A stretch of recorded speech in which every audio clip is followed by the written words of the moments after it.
Meaning of dike. Dike. Dike. Dike. Dike. The word dike can have different meanings depending on the context.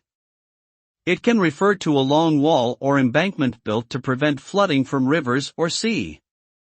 In agriculture, a dike can be a raised bank of soil used to separate and drain waterlogged fields.